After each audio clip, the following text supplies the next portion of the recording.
Namah. Guru Brahma, Guru Vishnu, Guru Devo Maheshwaram.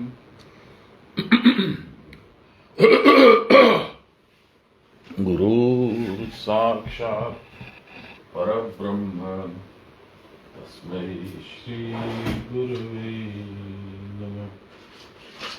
Dhyanam Gurur Murti Pujam Gurur Padam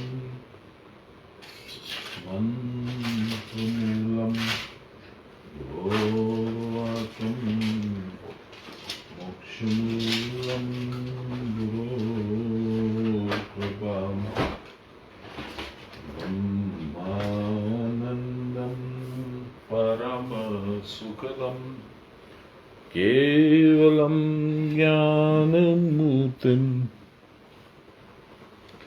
Dandatitam Gaganasadrisham Tattvamashyadilakshayam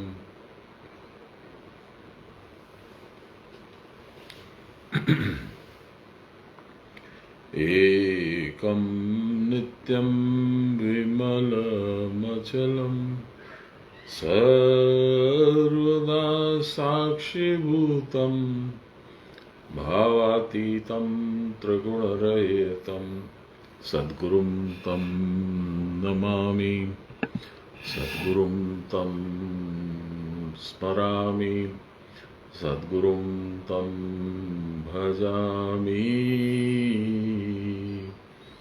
Namo Brahmanya Devaya Go Brahmanahitaya Cha Jagadvitaya Shri Krishnaya Govindaya Namo Namaha. Mukhaṁ karoti vācālam pangum langayate girim yat kripātamaham bande paramananda madhavam. Namo Shri Brahma Vidyam Yoga Shastre Namah Shri Guru Charanakamlebhyo Namah Shri Krishnaya Namaha.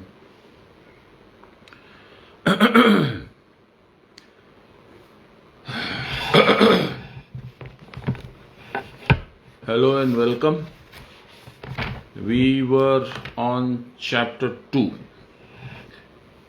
Yesterday we finished verse number 11. That is the Sanyal Mahashay describes that verse as the seed of the Gita. That is where Gita has germinated and flowered into a huge Gyan Vriksha. Why? Because that points out the basic flaw in the thinking of people like us. And through Arjun. Arjun is our Doot, our ambassador in the Lord's court. And what is the shlok that we did, just for you to remember?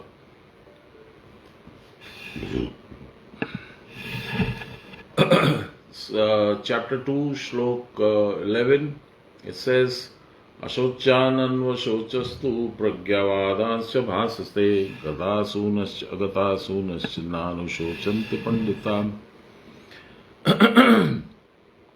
You worry about things that you should not worry about, that have already gone by. They are history. And you also worry about things that have no existence now, that have not come.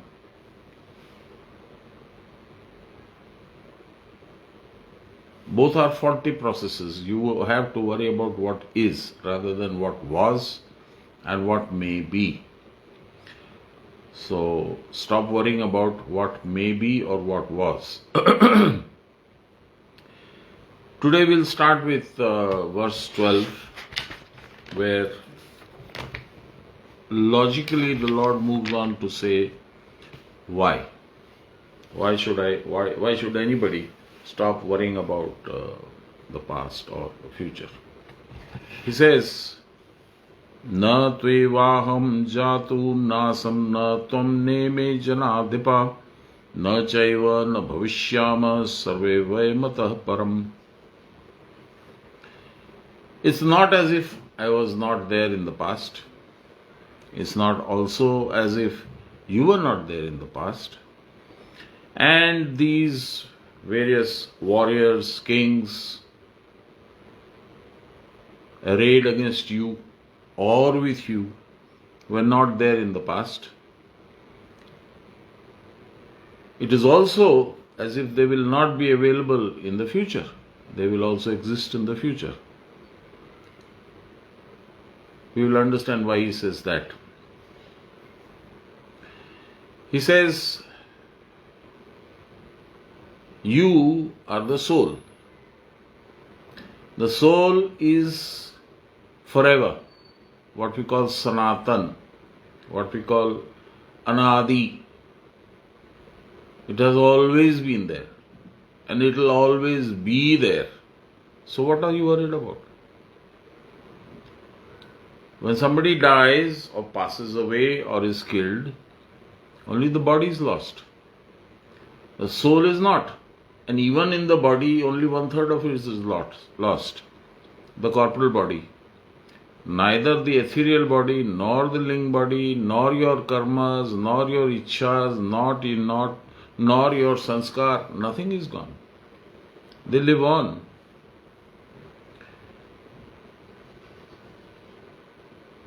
Brahma, the Almighty Formless One, is the only thing that exists. And we are all part of that. The Lord is explaining to Arjun. Whatever you foresee, whatever you perceive is not the reality.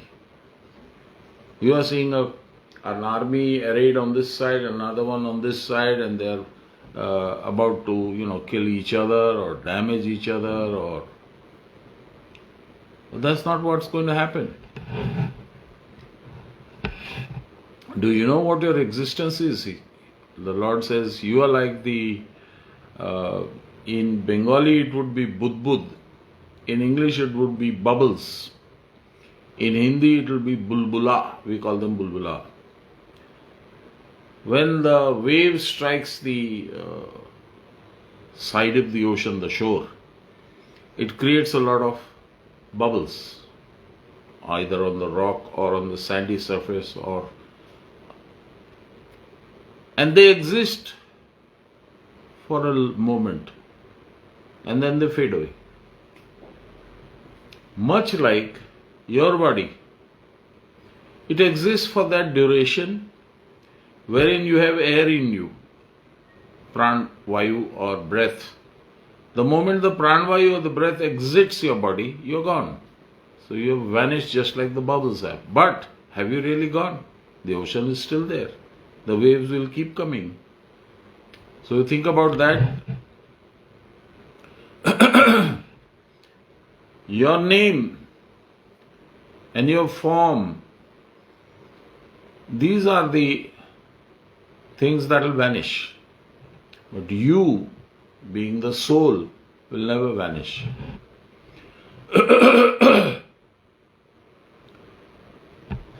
Again he explains, just like a gold ornament, it is basically gold. Its shape may be broken or de-shaped, transformed into another, but the basic element is the gold. That is not never going to vanish.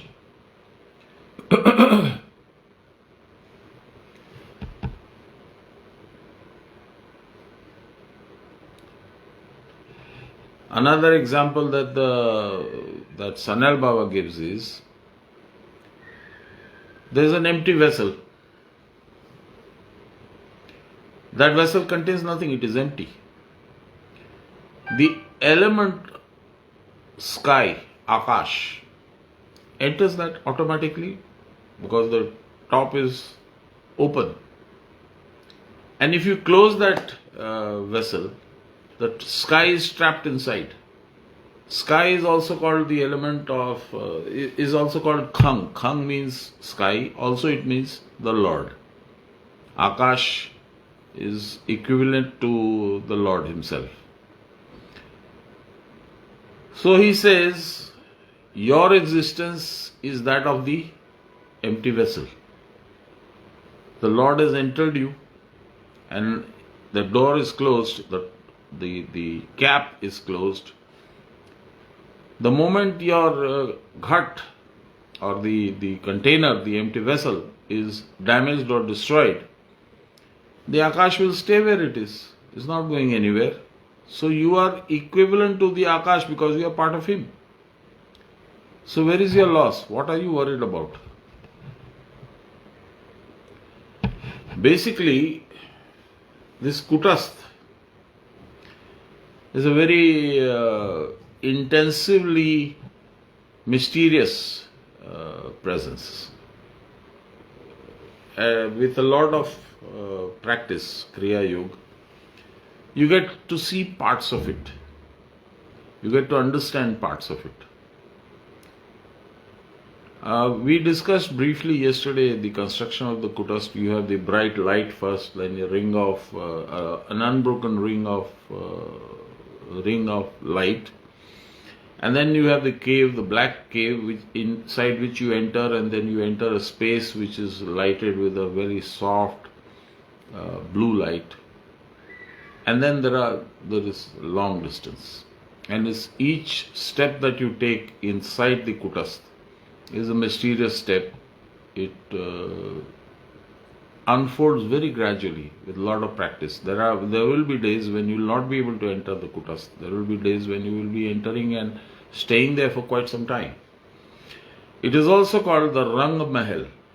If you remember, if you go to Jaipur, Agra, etc., Rang Mahal is the place where the emperor used to sit for his enjoyment. Rang Mahal is the place where he could order a musical sori, or he could order a dance to happen, any program that he liked. Kutastha is like that. Kutastha is where you, who is the owner, who identifies with his being a part of the Brahm, can see, feel, know whatever he wants to.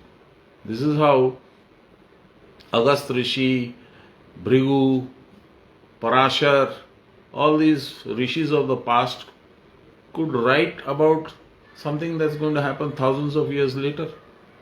I told you about that. How Agastya Sangita told me about my present life and my past life and things like that. And how could Agastya Rishi have written that? Agastya Rishi, I think, predates Bhagwan Ram also. So there you are. So Kutastha is constant. It is the soul. It is in your body. It guides you. It controls you. But once your body falls apart, somebody dies, Kutastha is not lost. That travels with the Sukshma Sharir, the ethereal body, onto the next one. That next one is assumed and as per your own desire. I had once asked my Gurudev, Baba, what am I going to be in the next birth? And he said, you are preparing the blueprint for that. That's all he said. What does that mean? Whatever you do will be reflected in your next body. You will have a body based on what your actions has been. Also, in the 8th chapter, the Lord says,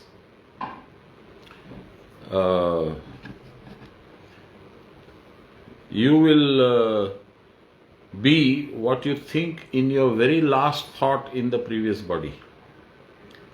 Yam yam bhave smaranvanta tyajyantam kalevaram That's the shlok. Hold on a minute, just give me a minute, please.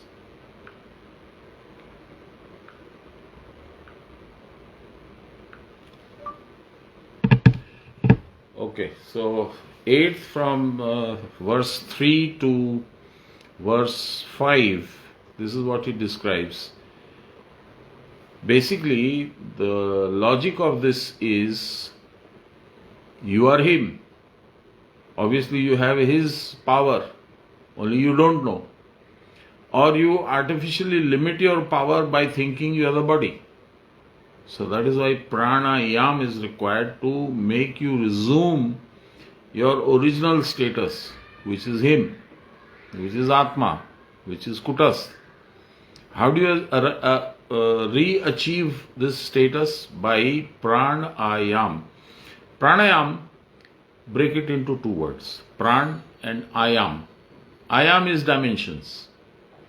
We see two-dimensional movies, we see three-dimensional movies, there are now seven-dimensional studios.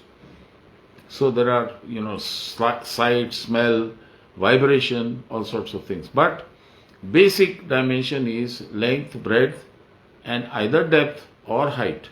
These are the three dimensions. You have no knowledge of your own dimensions. Pran is a universal force. It is not confined to your body or to my body or to X or to Y or to Z. It exists in all creatures in the entire creation. This I can understand logically, but you have to feel it. If you continue to do enough pranayam, you will be able to understand what it means. So,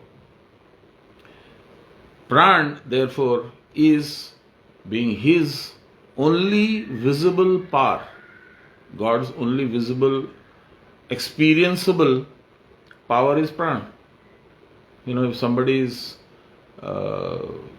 he is unconscious, then the doctor will check his pulse, he will check his breathing, he will check his heart, and then he will realize, yes, he's okay. He's unconscious because of XYZ reason. So the pran is the one that gives you life. What is pran? In simple language, if you try to understand what is pran, it is Hanumanji. Hanumanji is pran, and the soul is Ram.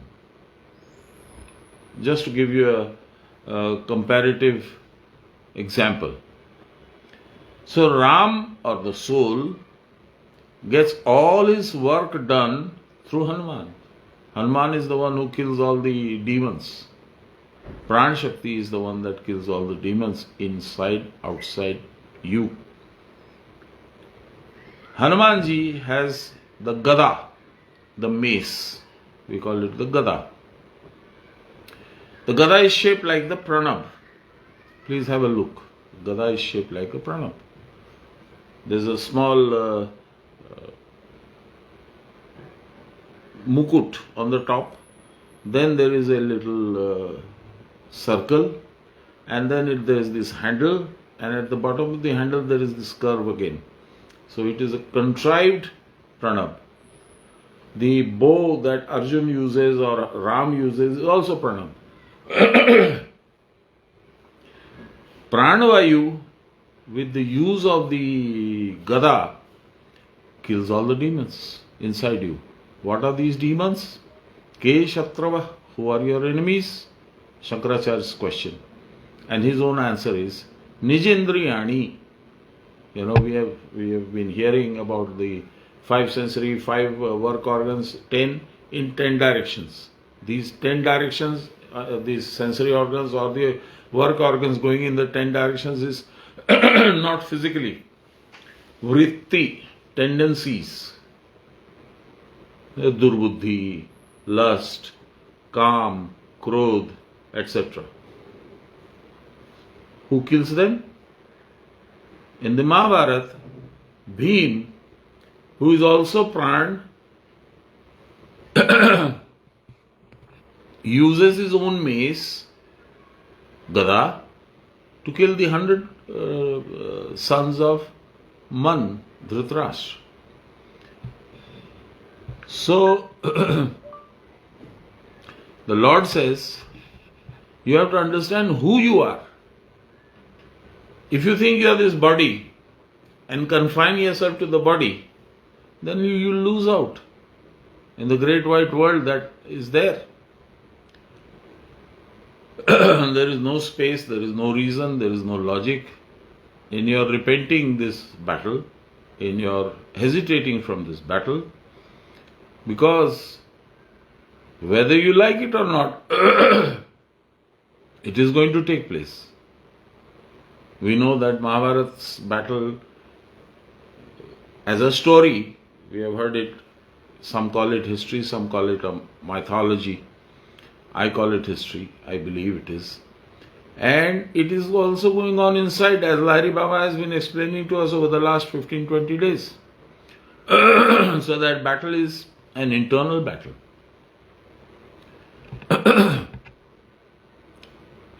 In the verse 13 he says, Dehino asmin yatha dehe kaumaram yauvanam jara tatha dehantar praptir dhiras tatra namuhyati. Dehi is the kutastha. He is the controller. Deh is the field. Dehi is the krishak, the farmer, plows the field with his spine. And the field is the body. In this body, the Lord says, you have teens, you have youth, and then you have old age. It is automatically, it will come, whether you like it or not. So also, there will be a change in the body. This body will become worn out, it will fade, it will fail. Once it does, the soul moves on to the next one. Why should you worry about it? It's been going on forever. You don't know it, granted. But even if you knew it, what could you do? Except try to reach a position of salvation where you would be extricated from this cycle of birth and death and birth and death. In the 14th one he says, Matra sparshastu kaunteya sitoshna sukha dukkhada agama bhaino anitya stanstitikshasva bharata. O son of Kunti, the moment a stimulation touches one of your sensory organs, you have sukh or dukh, pleasure or pain. But all of these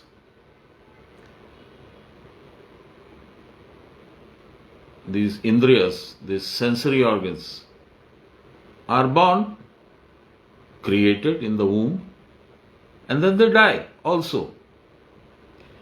Therefore, they are anitya. Anitya means not forever. Someday they'll fade away. Why are you worried about it? Learn to adjust. Learn to adjust with the pain or the pleasure that they are giving you. Don't get carried away by the pleasure. Don't get defeated by the pain.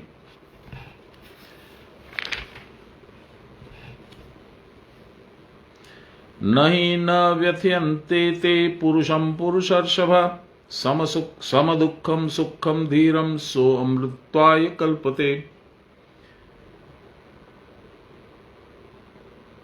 These sheath ushna, heat, cold, pain, pleasure, they don't affect a patient man. He does not get upset by that, because only such a person is capable of achieving salvation. So you have to develop yourself in line with that.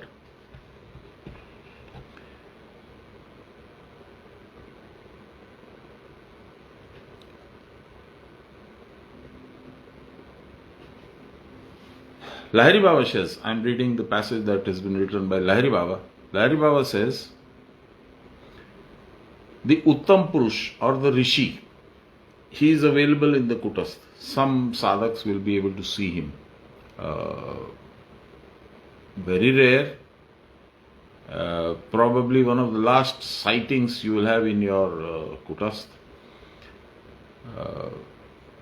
But it is available to some.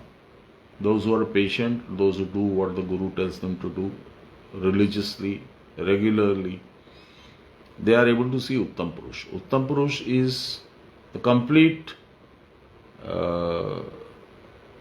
God in your body. You know, Atma is here. Hanumanji is part of Atma. He is Atma's power or Shakti. Then Jivatma is where you are conscious of your body. The soul is conscious of your body, and the soul thinks he is the body. Cannot distinguish between. So there is Jivatma, there is Atma, there is Paramatma. This is Paramatma. Uttam Purush is Param Atma in a human form. Baba told me you can see him in complete white, with sometimes in white beard and flying white locks, sometimes a young Paramatma. That depends on various things. Don't bother about it. So he says, Uttam Purush feels no pain. He is a Rishi. Those who have been able to still their Pranavayu. What does that mean? Pranavayu stilling is going back into your mother's womb. What was the condition in the mother's womb? The mother's womb, you were not doing external breathing because you are enclosed in an amniotic sac full of amniotic fluid. If external breathing is allowed, the child will drown in that fluid. So God's engineering is that there is no external breathing, but he breathes through the navel, which is connected to his mother's womb. The mother breathes in, that oxygen goes into the mother's bloodstream, and that oxygen is exchanged by what is known as, I forget the term, the same thing that is used in a thermometer, where you shake it and the thermometer goes down, and when you expand it, it goes Mercury. up. Mercury is the substance. This effect has got a scientific name. It will come to me. Okay, so when the mother's womb, the oxygen goes through the vein and reaches a certain spot where the blood vessel of the child is there. The differential pressure differential between the mother's blood pressure and the child's blood pressure allows the oxygen to leave the mother's blood and enter the child's bloodstream. What a beautiful engineering it is. This is how the child gets his oxygen, gets his sustenance. His blood group may be entirely different from the mother. Doesn't matter. Only the oxygen is changing. Blood is not exchanged. That's God's engineering for you. Somehow I'm missing that term. Anyway, it will come to me. So he says,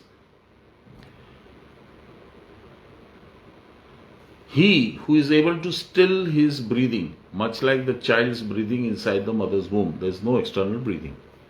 Once you are able to re-achieve that status with long practice of yoga, this is also called kumbhak or stambhan. These are the two names used for this stoppage of external breathing. Then the body requires oxygen, otherwise it will collapse. People will die. So where do you get the oxygen? The same place that you got it in your mother's womb, through the navel. That's where the Sushumna draws the oxygen from the outside, and that Pranavayu keeps moving as it should, without external breathing. This is the engineering that God has devised for us to reach Him. We are not able to even understand half of it. So he says, when your external breathing is gone, when it is stopped, at that point of time, you are almost bereft of your body. There is no body, there is no sensation, there is no connection or to the body, except for that little Sushumna passage, which is bringing in air and throwing it out.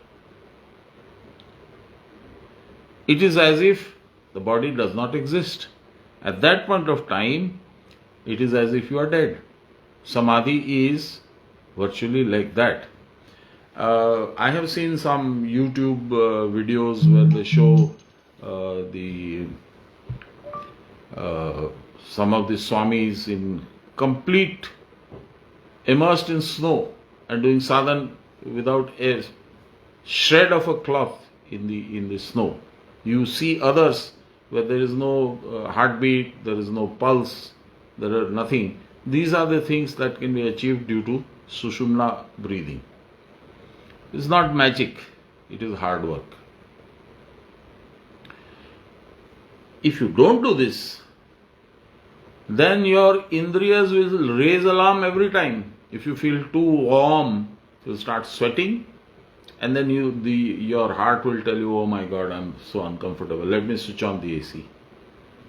If you feel too cold, then you'll fish out your blanket or something, or put on a warm jacket or something. So you are reacting to your senses. But if you have got this position where the stambhan is there, where the external breathing is stopped, then your body does not send you any messages. That is what Kabir Das ji said, which I think I said yesterday, maybe even day before. हम वा देश के वासी हैं जहाँ 12 माह वसंत, all the 12 months are like spring. There is no change in atmosphere or temperature.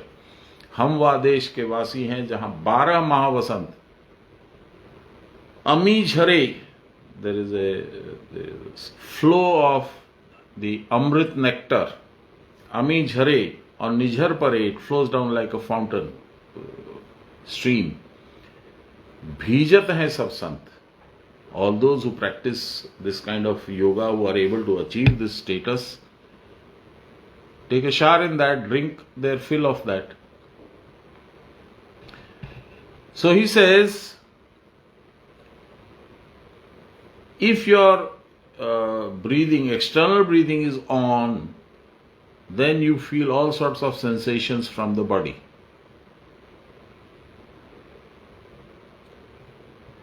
साधन द्वारा स्थिरत्व प्राप्त किया जाता है. This external breathing is stopped and you become completely still, almost like a rock. The rock does not have any chetana in it. Rocks have no organs, have no heart, have no brain, no heart, nothing. But this person who is doing this yoga is able to achieve that for as long as he desires. It is in such a condition that the yogi can increase his lifespan. Bhishma is supposed to have lived for more than 300 years. How did he do it? I'll tell you how he did it.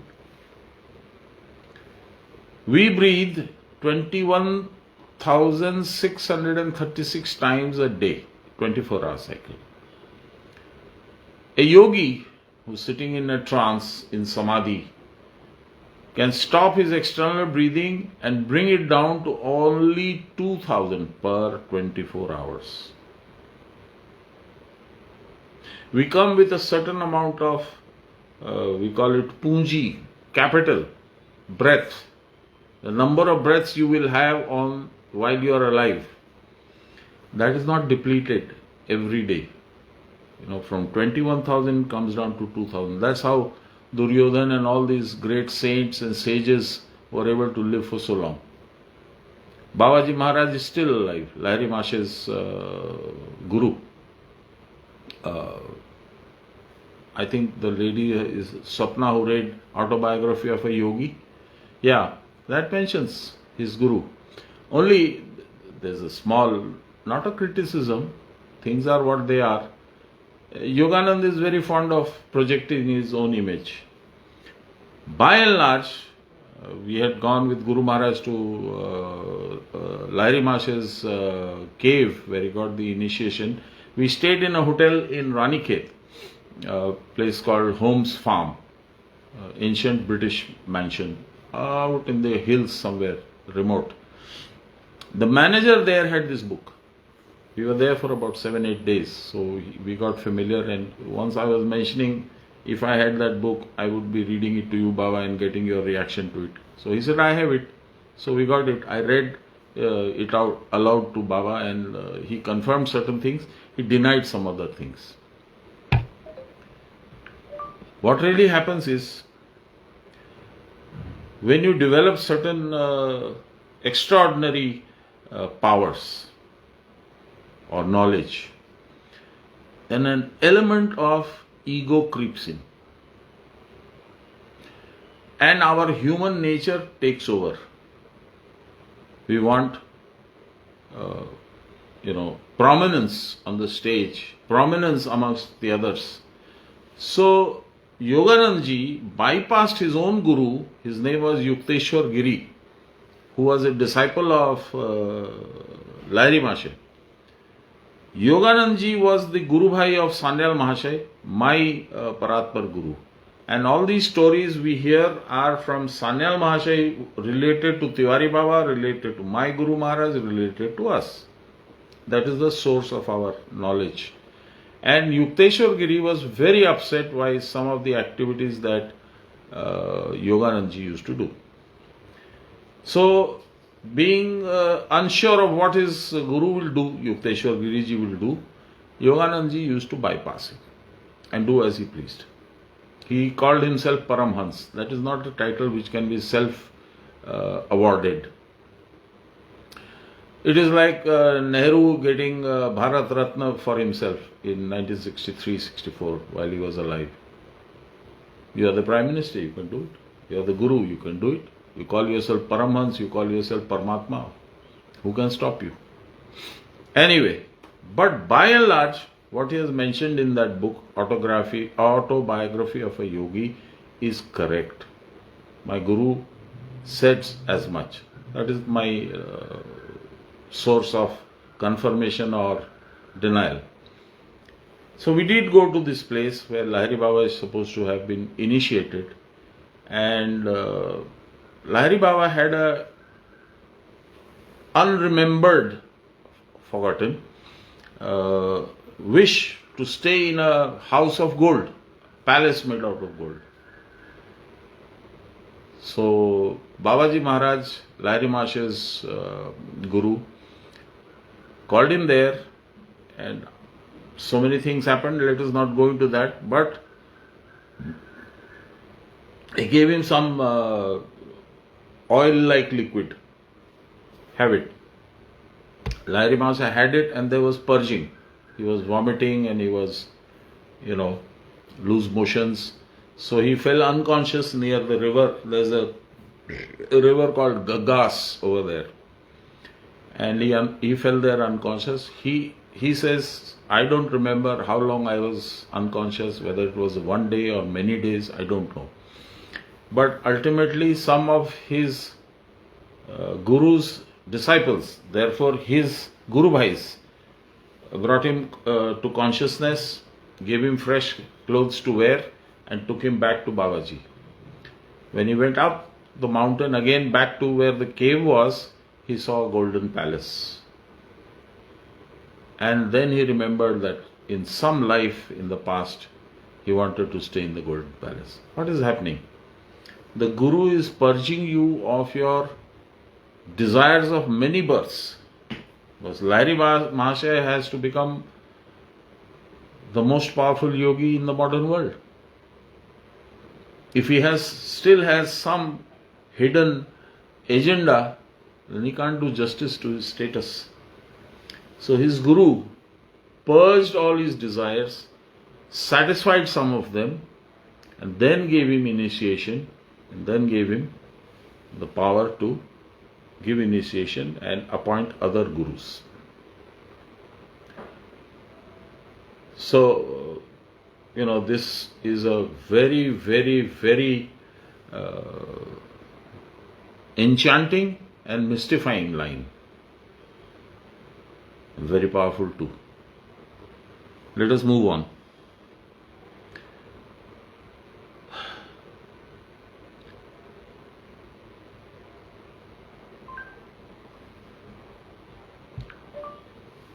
You have to stay in your soul.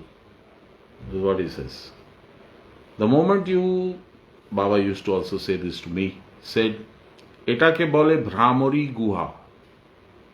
Guha means cave, Bramhri means destroyer of illusions. এখানে বসে থাকলে ভ্রম তোমাকে ধরতে পারবে না. Delusions will not be able to grab hold of you. তো কি দরকার বাবা বেরুবার? ভেতরে ঢুকে আরামেতে থাকো. I will convert that to English. This is Bramhri Gufa, the cave that destroys delusions. One of the delusions is, I am so and so. I am the owner of this house. This is my wife. This is my world. This is my children. This is my wealth. These are delusions. Once you go into this connection between your body and your brain, it's cut. This is what Krishna's Sudarshan Chakra does. I told you that yesterday. So once that connection is cut, you don't know who you are. You know you are the soul. And you enter the soul and stay there. And in that manner, जब अपने आप को देख नहीं पाते, you cannot see yourself, you cannot see your body, you cannot see the recognized face in the mirror. When you, me, J.K. Agarwal, is now staying, his new house is the soul, the kutastha, then your illusions or delusions about the world and your place in it and what you can stand to gain out of it, what you can derive out of it, will all be gone. Also will be gone, most importantly, your being affected by pain or pleasure. You will be free of the influence of your sensory organs. All these scenes, all these delusions, illusions are out in the world only. They are not here in the kutastha. If you go out, you are living in a false world. The reality is beyond your grasp. These are not real. The next slok, it says, Na sato vidyate bhavo, na bhavo vidyate sata, ubhayorapi drishtonta, stvanyo stattvadarshibi.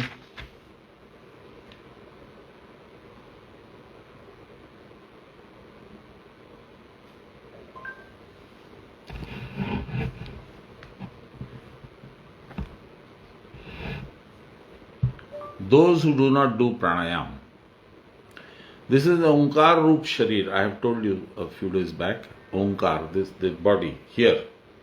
I'll show it to you. I think I have it in one of my books.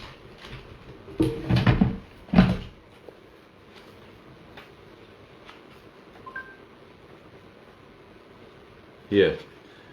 This is how the mace is like a gada. The gada is like a pranab. Okay? And here is the soul.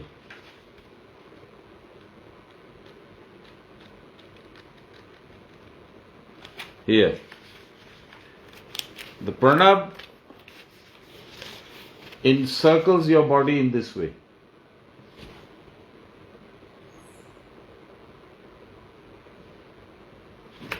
This is my book written by the blessings of my Guru, by his desire. I was sitting in sadhan in Mandar, and as if he was talking to me. I don't know if I was delusional or what, but I think I heard him say, write a book, talk about what I have told you, and call it so and so. I call it Who Am I? Who am I? Am I this body? I'm not. Then who am I? Where did I come from? Etc. etc. So religion is deciphered in this book as per my Guru's teachings. Anyhow, so you have understood Pranab. It is a part of your body. Pranab Roop Sharir. All the demons in the Mahabharata were killed by the Pranab Rupi mace, by Pran Shakti, Bhim. In the Ramayana, the demons are killed by the Pranab Rupi bow of Sri Ram. Marich, Subahu, Tadka, all these monsters. Then ultimately Ravan, Kumbhakarna, Meghnad, all of them are killed by Pranab.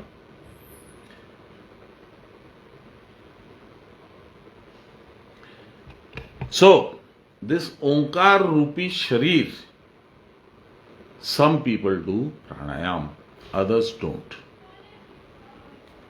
Those who do not will never realize the intensive achievement of being sthir, totally still.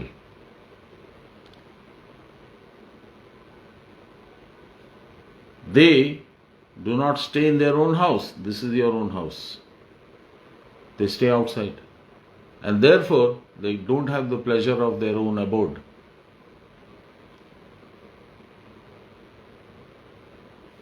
When you go beyond this, then you are one with Him. You see the Uttam Purush, which I just described to you, Paramatma inside your body.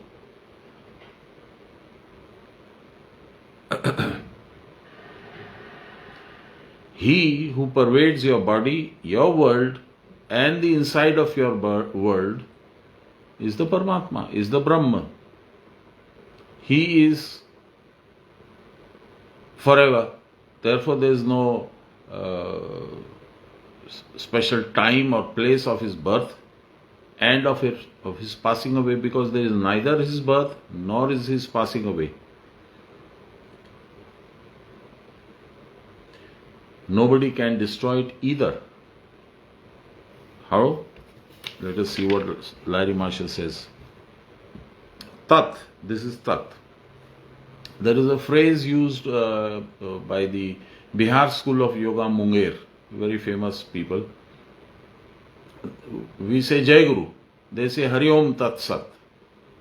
Hari Om Tat Sat. Let us define what is it. Hari is Ha Jod Ari. Ari, as we all know, is Shatru, your enemies. Ha is Haran. So he who takes away your enemies is Hari.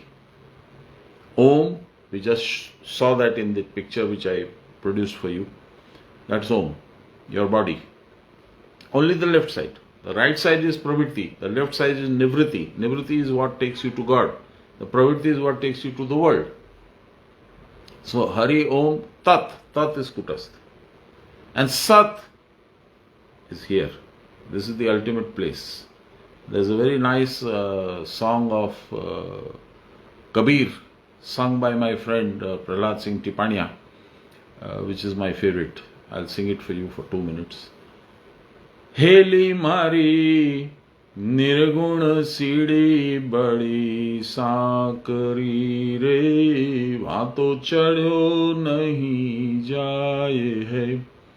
He says, Buddhi, my great girlfriend, the Nirgun Sidi is your Sushumna. It is so tiny, it is impossible to go up that ladder. Heli Mari Nirgun Sidi Badi Sankari Re Vato Chadho Nahi Jaye Hai. चढ़ गया मरहेली पीव मिले तो जीव अमर हुई जाए अरे बावरी रे कदे चलांगा गुरु का दिस इज गुरु का देश मेरे गया पुरुष नहीं आया है here is salvation so you reach here you are not born again you don't come back. It's a long song. We'll not go beyond this. But it's a lovely song. This is the essence of wisdom about yourself. It's beautiful.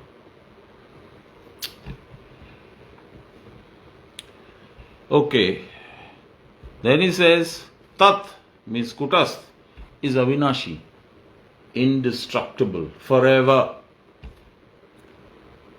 Nobody can destroy it. Nothing can destroy it. It is also all-pervading. कौन इसका नाश करेगा? किसके द्वारा यह समुदाय संसार है? Who can destroy it? Nobody can. This Kutast has got probably 1,000 names. It is Ayodhya also. Ayodhya, a place where no wars take place. It is also called Kashi Sarva Prakashika. This is the place where you, if you have your mind and dhyan, your concentration, at the time of death, you will attain salvation.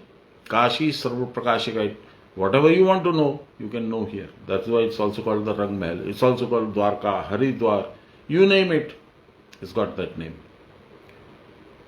Kashi is placed on the 3 prongs of Shivji's Trishul. As an engineering student, it was difficult for me to conceive where is Shivji's Trishul, and Kashi is on terra firma. It is not hanging in the air. Now I know. Shivji's Trishul is Muladhar Granthi, Hriday Granthi and Jivha Granthi opened. That's what the Trishul does. It opens the 3 knots. And that is how this appears. So that Kashi is based on these 3 being opened. These are mysterious things initially, so don't worry about it. They are wonderful things. These are things to look forward to try to understand and experience. The most important thing is to experience them. So he says here, Kutast is indestructible. This is indestructible. Indestructible. Atma is Sarvavyapi. This is also called Krishna. This is also called Atma. This is also called Narayan. This is the place where Narayan lives. Narayan has another beautiful meaning. Now what is the problem is with all of us? My Gurudev used to say, Amra to beno nordamar poka. We like to live in this dirty world. গুরুদেব কৃপা করে ওই নর্দমা থেকে তুলে আমাদের মধুর পাত্রতে কিছুক্ষণের জন্য রেখে দেন। আমরা ওখানে ছটপট করি। We don't like it. Madhu is Amrit. We don't like it because we are so used to the Beno Nordama. And then, once he sees that we are not very happy with this situation, then he takes us back and puts us back in the dirty drain, the world. And then our memory kicks in and says, oh wow, that was very tasty, yaar. Why the hell did I leave that place? Let me go back. So the Guru gives you the taste of Amrit and he lures you onto the right path. This is what we are doing by reading the Gita.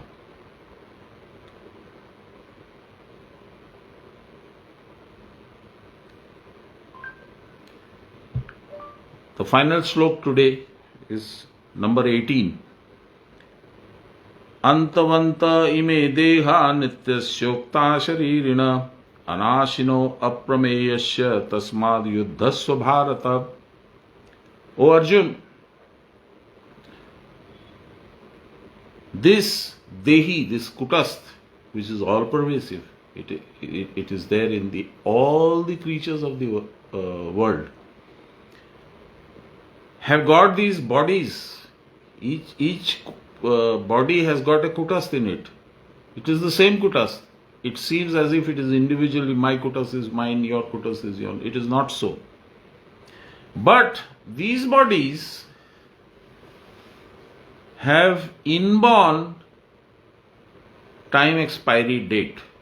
They expire, they die. So will these warriors aligned again to fight you. They will die too. They will have to follow this rule. It's not been made today. It's been there forever. So why are you worried? Who will die, who will live?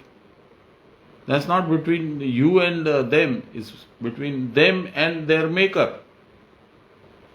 You just do your duty, which is to fight. What is this fight? This fight is that Poka from the Beno Nordama fighting to stay in the Madhupatra rather than in the dirty drain, Bhavasagar. So there you are. We have a task given to me by, I think she's called Sapna, right?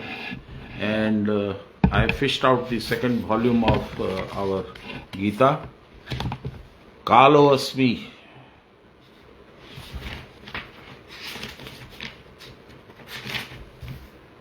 Here we go.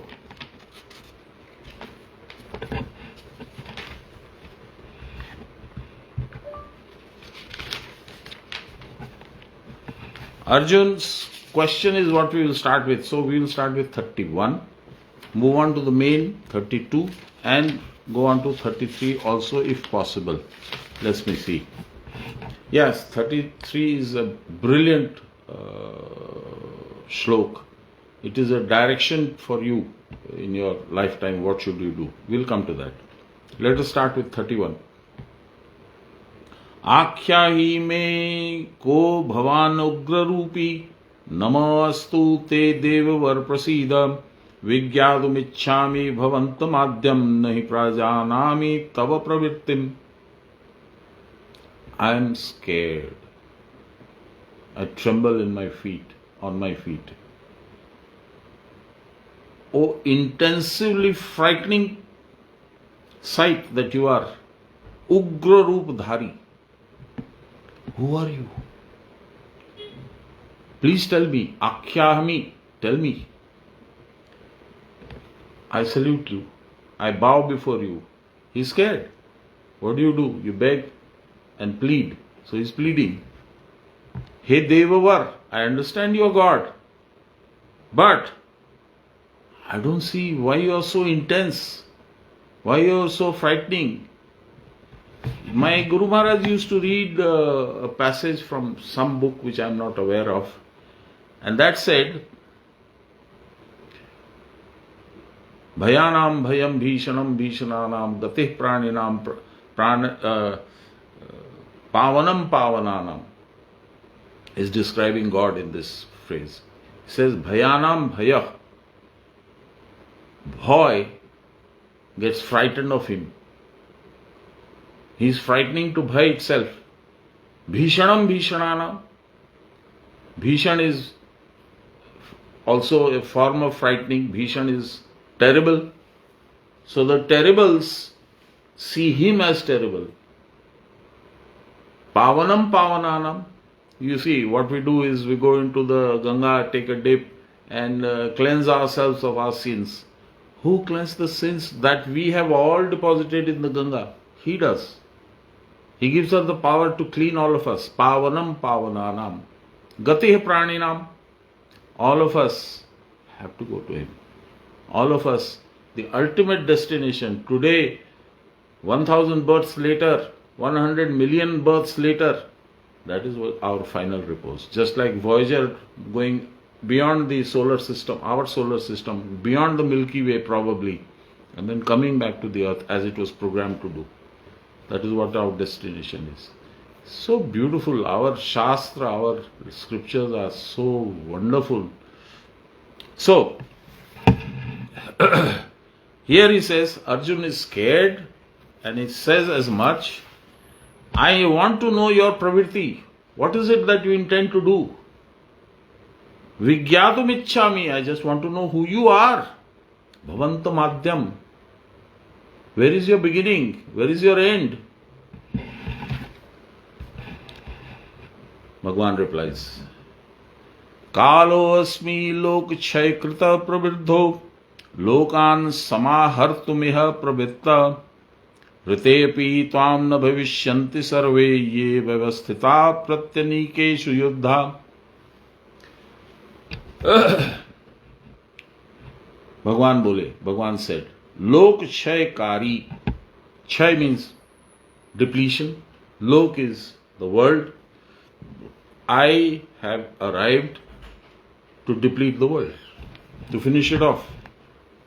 Ati utkat, frightening. I am Kal.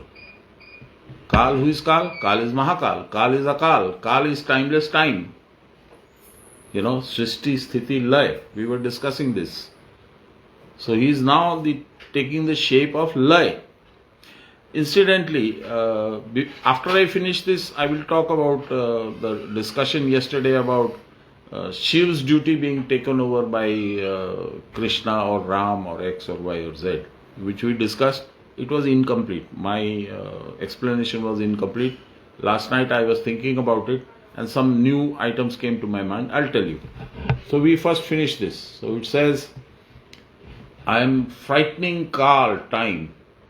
Any change in our status is always frightening. If you are young, you don't want to grow old. If you are old, you don't want to die.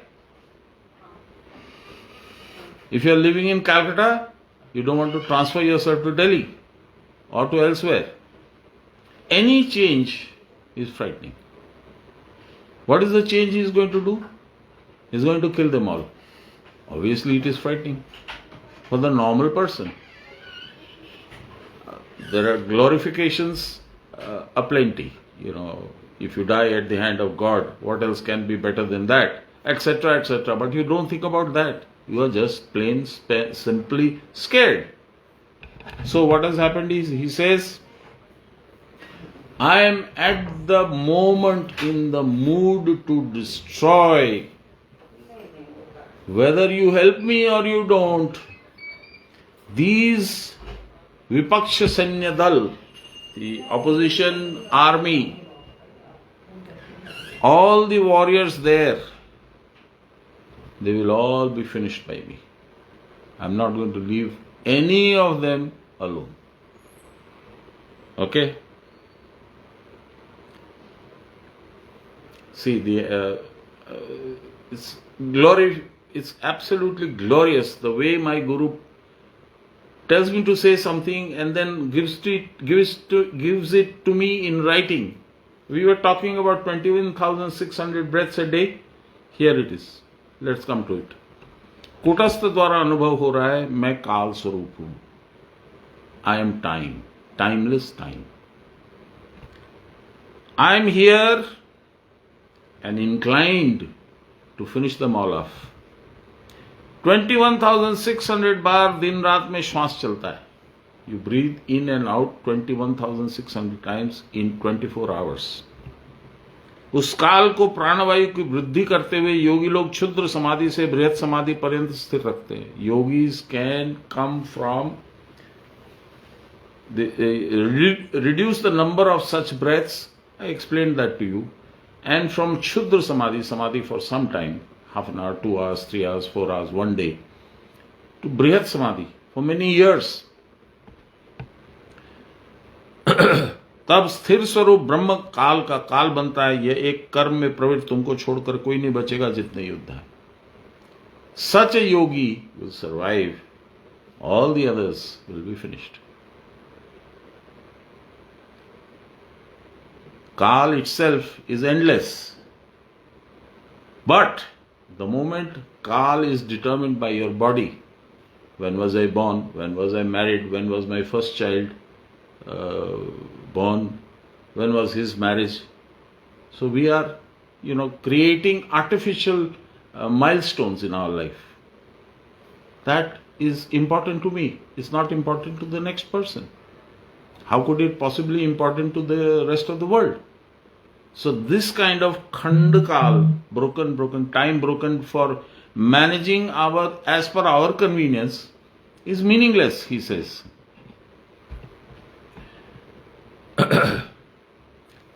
There is no destruction for Mahakal. God himself is Mahakal. God himself is Yam. But Ghatastha Kal, my time, is limited. When will I be born is fixed. When I will die is also fixed. Maybe 70 years, maybe 80 years, maybe 90, maybe 100, maybe even a little more. But it is fixed. I don't know it. So that is fixed. Anantakal, Mahakal, Satashriyakal is not fixed. It is limitless.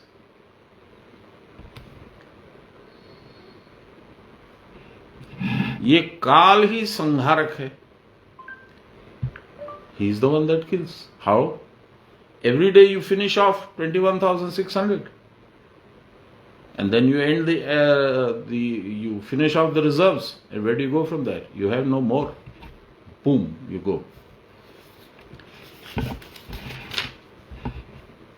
Until you are able to stop, control, and reduce the rate of breathing, which only the yogi can do by yogabhyas.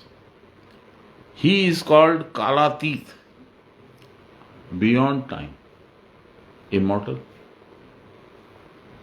समाधि के समय श्वास प्रश्वास की गति रुद्ध होने पर योगी काल को प्रवंचित कर सकते हैं. They can stop time in its tracks.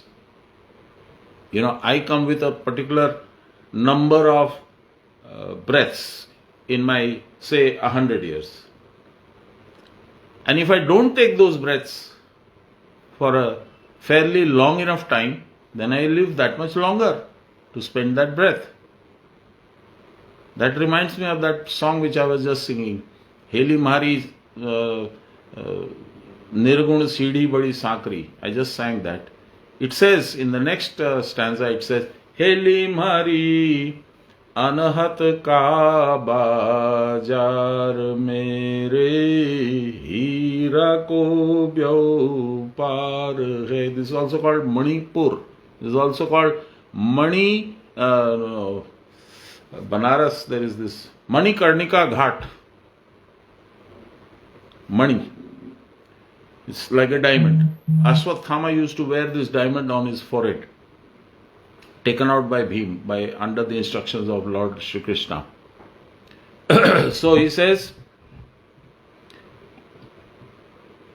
because the yogi can stop his external breathing for a fairly long time, he can defeat the inexorable movement of Kal. Destruction can be avoided. That is why Lord says, I am Kal, I will destroy them, I will not destroy you. I ask you to practice yoga. All the creatures in the entire creation come with a limited quantity of breaths. The moment that quantity is exhausted, they have to depart this world. By the practice of pranayam, you can increase your longevity. The more that you are able to increase your life, you become Kal Jayi, victor over Kal, victor over time itself. समाधि स्थिरावस्था ही काल का काल स्वरूप है. Your ability to stop your external breathing and stay in samadhi will kill Kal itself, make it ineffective. Those who are able to do this will be long living, the others will die. Srishti, Sthiti, Lay is available in the external world. You see it every day in the world. Somebody next door dies, somebody known dies in Bombay, you get a phone call. Somebody dies in Madras, you do get a phone call. Oh my God, that fellow is gone. Okay.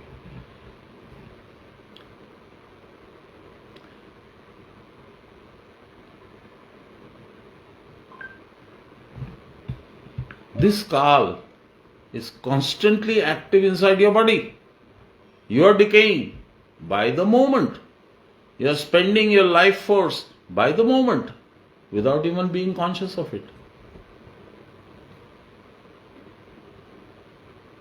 As long as this breathing is going on inside outside, you will not be able to get any jnana. Also, you lose out on that as well. Without jnana, you will not be able to get rid of this infatuation with your world, infatuation with the environment which you have created for yourself.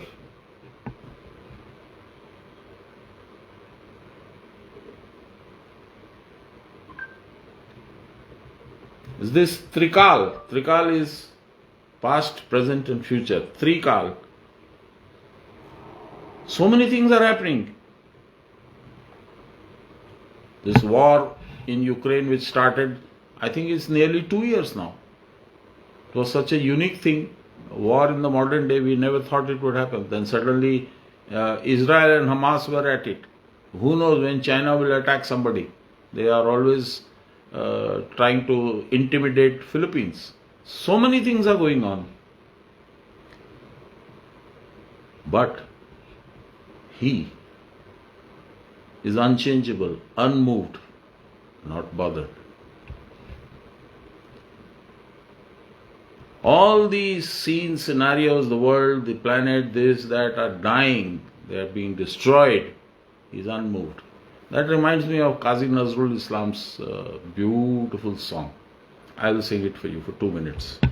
I've already crossed my limit. Should I? Is that all right with you guys? If it is, then I will. Otherwise, we'll continue it tomorrow. I will continue. Runadi, I can see you nodding your head. Okay, okay. Yes, please continue. Okay.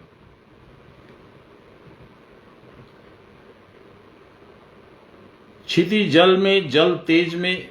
See, how are we created? Your formation, your body's formation is Akash. Not even Akash. Here it is ether, space. That comes down to Akash. That comes down to air. That comes down to fire. That comes down to water. That comes down to the earth. These are the 5 elements. Okay.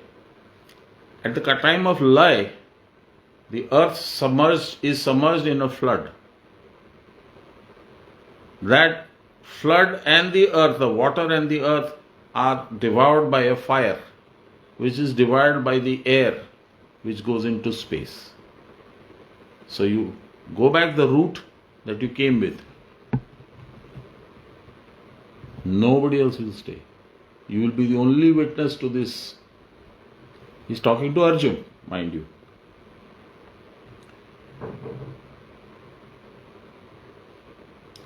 He says, that's because you are the immortal soul. You are the immortal soul. What can happen to you? You are indestructible. Only you are not aware of yourself being of the soul. That is why you go with the flow and you feel you are destroyed, and you are destroyed thereby. The soul escapes without your notice. You can't see. But the knowledge that you have acquired with this incessant practice of Kriya Yoga and Swadhyay, self-education, will never be lost. Those who are able to do this kind of intensive Kriya Yoga and enter into Mahakal, become part of Shiv, become him. Then they become part of the destroyer, not part of the destroyed. Janam, Maran, Adi तथा प्रलय के तांडव नृत्य से व्याकुल नहीं होना पड़ता. You will not be bothered about this intensive destruction all around you. That is what it means. I don't know whether it gives any light on Oppenheimer, but this is what Lahiri Mahashay's interpretation of this shlok is. Oh yeah, the 33rd one, I will just read briefly what it says. It's a very powerful shlok. He says, Tasmat uttishta yasho lavasva jitva shatrun bhungshya samruddha rajya maye vete nihata purvameva nimit matra bhava sabhyasachin. I'll just explain in a few lines. So, he tells Arjun, so, tasmat, uttishta, get up, yasho lavasva, claim the glory that is due to you. Jitva shatrun, defeat your enemies. And bhungsha rajyam samruddha, enjoy this kingdom. Mayevete nihata, I have already killed them. I have decided they will go. Purvameva, earlier their fate is sealed. I have decided. At the time of their birth, I have decided how and when and in what manner they will die. Nimit matram bhava sabhyasachi. You just be the token of my actions. Get the glory. This is a very beautiful shlok. I have read it many times. We'll come to that tomorrow or maybe some other day. Let us not jump. Only I wanted to explain to the lady here, Swapna, I think she is. Right? Yes. Okay. Thank you so much. Thank you. But what did you get out of it? How did you correlate that with Oppenheimer? He was feeling very upset, I think, that he created a bomb which killed so many people. So it was kind of a solace for him why this happened. So I was trying to understand why he quoted that shlok itself for explaining his activities and things like that. So I just wanted to know why it is so important.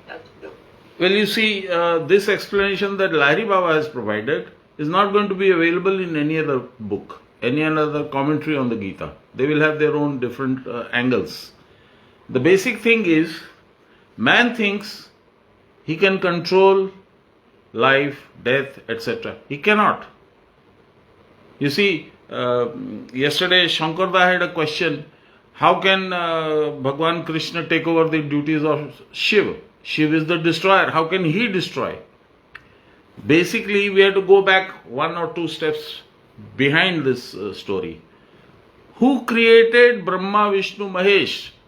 Brahma, Vishnu, Mahesh are the creation and therefore the instruments of Parashakti.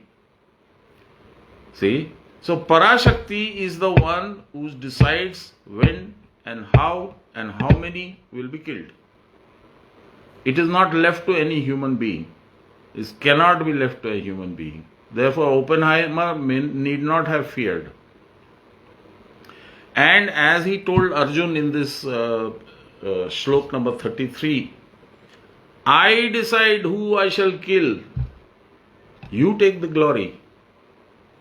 I don't require the glory. I do my job.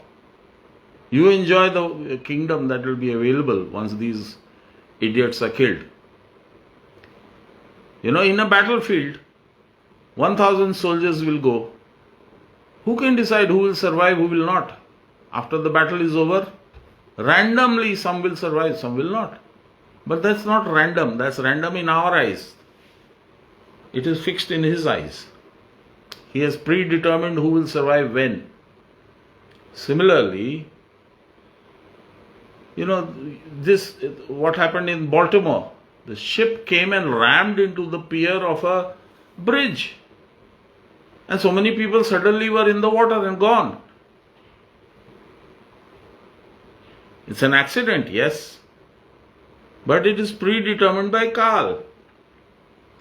So, when I were discussing yesterday with Shankarda, I described about, the interchangeability of the instruments of creation, preservation and destruction, Brahma, Vishnu and Mahesh. But I forgot to go back. Who is their creator? Who is using them? Parashakti, which is the power of the formless one. Okay? I don't know, I haven't seen Oppenheimer, though my children told me you must see, but I haven't got around to doing it. Maybe now that you have poked me a little, I will see the Oppenheimer also and see my conclusion. I'll share them with you. Okay, anybody else? Shankarda, are you happy?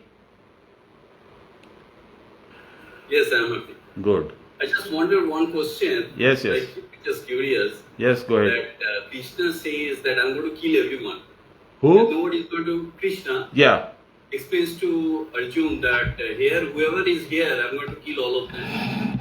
Yeah. They are bad people or what. But what I understand is there is a duality. I mean, whether if the good people and the bad people doesn't exist together, the world doesn't survive. So if Krishna says I'm killing all the bad people, then how does the world exist after that? Shankarda, there are no absolutes. He's not killing all the bad people. He is saying very clearly, I shall kill all those who are here to fight you. The other bad people are there somewhere else. In Mathura, Jarasandha is there. Chedi Naresh Shishupal is there. There are so many enemies of Lord Krishna himself. There is Jarasandha, there is this fellow, that fellow, they are there. The evil will always exist under the shadow of the light. Deepaker niche andhakar thakbei thakbe. The darkness doesn't have any existence of itself. The darkness is the absence of the light. Okay? So he says, whether you like it or not, they are all dying. You can contribute and take the glory. But if you don't, doesn't matter. They are going to die. Another reason is, see, you try to understand the period in which Mahabharata took place. It was at the joint when Dwapar was about to finish and Kali Yuga was about to start. Okay? After every Yuga, there is the massive destruction of human beings. Now Satyug, Treta, Dwapar, Kali Yuga. Kali Yuga is the final one. There will be so much destruction, nobody will survive. I asked my Gurudev and I asked some of his Guru Bhais, Tiwari Baba's Shishyas, who one is in Puri, Murli Baba. Bhagwanda is gone. So there will be about 10 crore people that only will survive in this pralay, which will come in. They are saying it is going to come in 2037. I don't know. I have no means of saying this is correct or incorrect. I have no means of making any comments. He says just 10,000 crores, 10 crores only will survive. Out of 140 crores are only in India. In the entire world, only 10 crores will survive. So it is not that the entire world will come to an end. Srishti has to come up again. Okay? Jai Guru. Good night. Just Jai Guru. Jai Guru. Thank you. Thank you.